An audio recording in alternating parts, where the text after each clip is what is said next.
Cyto अभी भी जंगल में भटक रहा था। उन आवाजों को सुनकर वो चौकन्ना हो गया। ब्रॉन्सन आखिरकार गहरे हिस्से से बाहर आया और किनारे पर बैठ गया, लेकिन तुरंत ही उसने अपने बाजू में किसी की मौजूदगी महसूस की। जब वो देखने के लिए मुड़ा तो एक बड़ा मगरमच्छ वहाँ पर था। कोई चारा न देखकर वो बिना हिले शांत लेटा रहा। मगरमच्छ ने सिर्फ देखा और फिर पानी में लौट गया। ब्रॉन्सन अभी भी डरा हुआ था। वो चुपचाप उठा और चलने लगा। वो झरने पर ऊपर पहुंचने ही वाला था, पर तभी वो फिसल गया और उसी समय उसे वो जीव दिखाई दिया जो अब साइटो के दिए हुए घाव पर कुछ लगा रहा था। ब्रॉन्सन को समझ आया कि ये कोई बेवकूफ जीव नहीं है। वो सोच समझ सकता है, अपने घावों को ठीक कर सकता है, और अब वो इस कोशिश में लग गया कि कैसे साइटो को ये बात बता सके। लेकिन गलती से वो एक आवाज कर बैठा और फिर किसी तरह छुप कर वहाँ से निकलने की कोशिश में लग गया। वो छुप कर देखता रहा जब वो जीव नदी के किनारे जा रहा था। तभी अचानक उसी मगरमच्छ ने जीव पर हमला कर दिया और उसे घसीट कर ले गया। पानी तुरंत लाल हो गया और कुछ देर तक मगरमच्छ सांस लेने के लिए तड़पा। तभी उस जीव ने पानी से उभर कर उसे दो हिस्सों में चीर दिया। ब्रॉन्सन ये देखकर और भी ज्यादा डर गया। उस जीव ने एक और बेहद तीखी चीख मारी जो दूसरी ओर साइटो तक पहुंच गई। ब्रॉन्सन तुरंत भागा। साइटो अब भी जंगल में उसे ढूंढ रहा था। कुछ देर बाद अचानक से साइटो ने एक अजीब सी चीज देखी। वो पास गया तो देखा कि एक लाश पेड़ से बंधी हुई थी।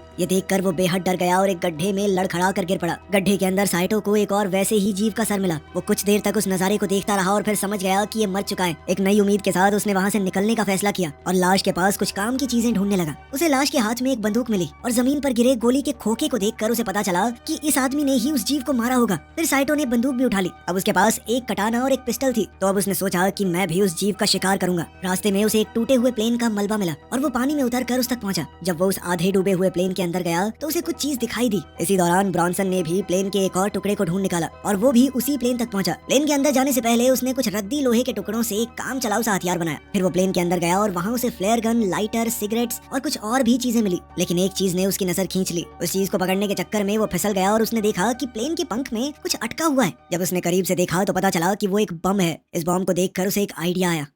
अब ब्रॉन्सन ने थोड़ी देर आराम किया और एक सिगरेट जलाई। सिगरेट पीते हुए उसे किसी के कदमों की आहट सुनाई दी। जब उसने मुड़कर देखा तो वहाँ साइटो खड़ा था। ब्रॉन्सन ने उससे पूछा कि वो कांप क्यों रहा है और साथ ही उसे सिगरेट थमा दी। साइटो ने मना कर दिया और कहा कि उसे कुछ जरूरी दिखाना है। ब्रॉन्सन को कुछ समझ नहीं आया तो साइटो ने अपने लाइटर का इस्तेमाल करके उसे समझाने की कोशिश की। दोनों एक साथ एक गुफा तक गए और वहाँ पहुंचकर साइटो ने एक अजीब सी चीज की ओर इशारा किया। दोनों ने देखा कि वैसी ही एक मादा एक और अंडे को सेक रही थी। ब्रॉन्सन धीरे धीरे उसके पास गया, लेकिन साइटो ने उसे चेतावनी दी कि ये एक मादा है, इससे दूर रहो। ये अपने घर और बच्चे को बचाने के लिए बहुत ज्यादा खतरनाक हो जाती हैं। लेकिन ब्रॉन्सन ने कहा कि वो बिना उसे मारे यहाँ से जाएगा नहीं। साइटो ने उसे समझाने की कोशिश की कि अगर हमने एक मादा को मार दिया तो ये बाकी के जीव बहुत ज्यादा खतरनाक हो जाएंगे। वो किसी भी हाल में हमें खत्म करके रहेंगे। लेकिन ब्रॉन्सन ने कहा कि या तो वो जिंदा रहेंगे या हम। उसके पास एक आइडिया था और उसने साइटो से अपने साथ चलने के लिए कहा। फिर ब्रॉन्सन ने साइटो को वो बम दिखाया जो उसे प्लेन में मिला था और कहा कि मुझे ये उस मॉन्स्टर के घर तक ले जाने में मदद करो। दोनों मिलकर बहुत मुश्किल से बम वहाँ ले गए। वहाँ पहुंचकर उन्होंने देखा कि ट्रिगर टेढ़ा हो गया है। ब्रॉन्सन ने उसे ठीक करने की कोशिश की, लेकिन साइटो ने कहा कि जल्द से जल्द यहाँ से निकलते हैं, कभी भी फट सकता है ये। इसी बीच वो मादा अपनी गुफा की तरफ लौट रही थी। ब्रॉन्सन ने कहा कि प्लेन में एक इमरजेंसी हथौड़ा है, वो काम आ सकता है, लेकिन वहाँ उनमें से किसी को रुकना पड़ेगा ताकि वो बम को एक्टिवेट कर सकें। साइटो ने उदासी से कहा कि मेरी वजह से हम लोग यहाँ पर हैं, और वो वहीं रुकने के लिए तैयार हो गया। लेकिन तभी उन्हें उस मादा की गरज सुनाई दी। दोनों ने ही बाहर जाने का फैसला किया। जॉनसन ने एक फ्लेयर जलाई ताकि वो अंधेरे में देख सके। जब साइटो पहरा दे रहा था तब जॉनसन हथौड़ा निकालने की कोशिश करने लगा, लेकिन हथौड़ा फंसा हुआ था और उसे खींचने में बहुत जान लग रही थी। तभी एक मॉन्स्टर साइटो के सामने आया और साइटो तुरंत लड़ने को तैयार हो गया। दोनों के बीच जबरदस्त लड़ाई हुई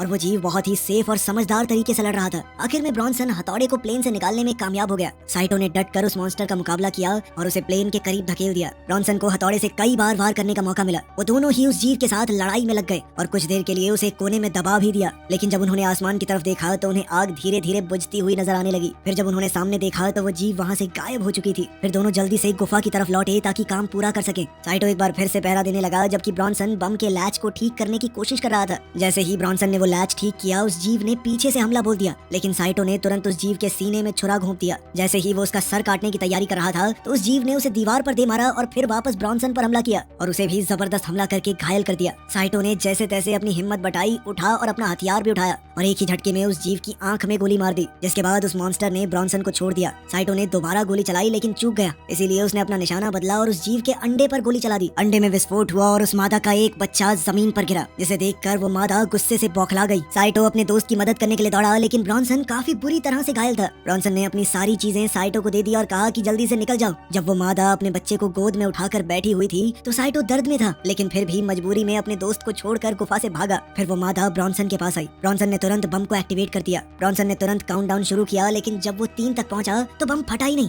तभी उसे अपने दोस्त साइटो की बात याद आई। उसने साइटो के बताए तरीके से बम को एक्टिवेट किया और एक बहुत बड़ा धमाका हुआ, जिसे साइटो ने दूर से देखा।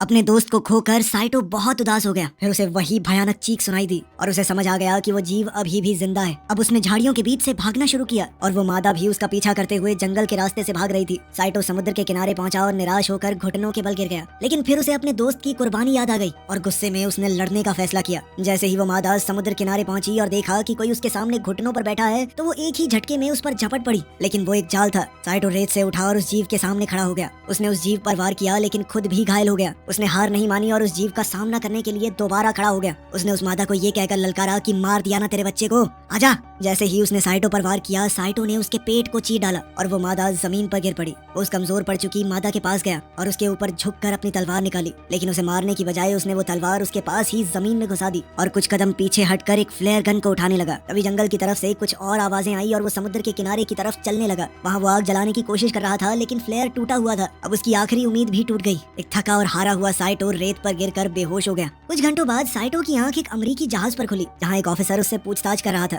साथ में एक जापानीज ट्रांसलेटर भी था। ऑफिसर ने पूछा कि क्या ब्रॉन्सन ने उसकी मदद की थी, लेकिन साइटो चुप रहा। फिर ऑफिसर ने ट्रांसलेटर से कहा कि इससे पूछो इसने क्या किया है, इसका जुर्म क्या था। साइटो ने जवाब दिया कि मैंने अपने ही कमांडर को मार दिया क्योंकि वो बेकार ही मेरे सारे साथियों को मौत की तरफ धकेल रहा था। ऑफिसर फिर से ब्रॉन्सन के बारे में बात करने लगा और साइटो को उसके साथ बताए हुए पल याद आ रहे थे। आखिर तक आते आते वो दोनों सच्चे दोस्त बन गए थे। ऑफिसर ने पूछा कि क्या कोई और भी जिंदा है उस आइलैंड पर। साइटो ने कहा कि वहाँ कोई नहीं बचा। फिर वो जहाज की खिड़की से बाहर देखने लगा जब उनका जहाज किनारे से दूर जा रहा था।